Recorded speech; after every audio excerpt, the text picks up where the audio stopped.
Bullet miss হবে, কিন্তু আপনার ধনী হওয়া মিস হবে না। আজকে এমন একটি দুয়ার কথা বলবো আর আমলের কথা বলবো। এই আমল যদি একবার করে দেখতে পারেন, দেখেন অনেকটা কিন্তু আপনার আমলের ওপর, কর্মের ওপর নির্ভর করে।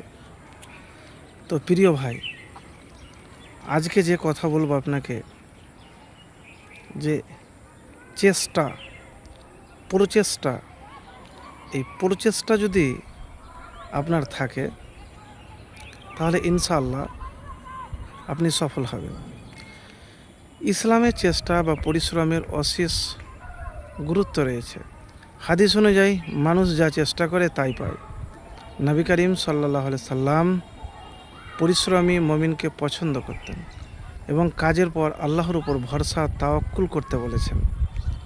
হাদিস এসেছে, আল্লাহর নামে আগে কাজ করতে হবে, চেষ্টা করতে হবে, অতঃপর সফলতার জন্য ভরসা করতে হবে। চেষ্টা সম্পর্কিত কিছু গুরুত্বপূর্ণ হাদিস আপনাকে বলবো বা বাণী। মানুষ তাই পায় যা চেষ্টা করে। শক্তিশালী মুমিন আল্লাহর কাছে দুর্বল মুমিনের চেয়ে বেশি প্রিয়। সহিহ মুসলিম। তাওয়াক্কুল বা ভরসা, নিজের উটকে আগে বাঁধুন, তারপর আল্লাহর উপর ভরসা করুন। তিরমিজি।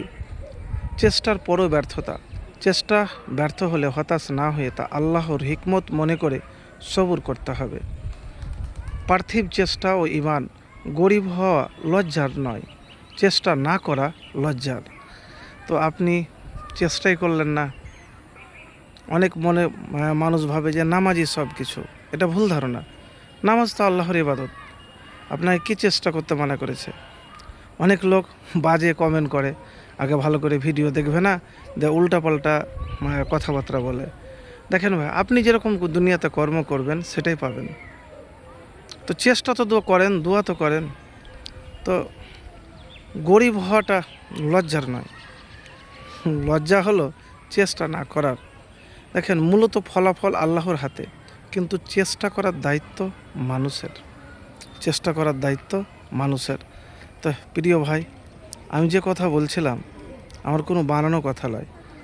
তো একটি দোয়া আপনি পাঠ করবেন, আল্লাহুম্মা ইন্নী আউযুবিকা মিনাল ফাকরি ওয়াল কিল্লাতি ওয়াস সিল্লা। আল্লাহুম্মা ইন্নী আউযুবিকা মিনাল ফাকরি ওয়াল কিল্লাতি ওয়াস সিল্লা। আর দুরূদ শরীফ পড়বেন, যে দুরূদ নামাজের মধ্যে পড়েন। একবার মেহনত, কঠোর পরিশ্রম করেই দেখুন, আল্লাহর নাম নিয়ে ভরসা রেখে ইনশাআল্লাহ দুনিয়াতে সফল হবে।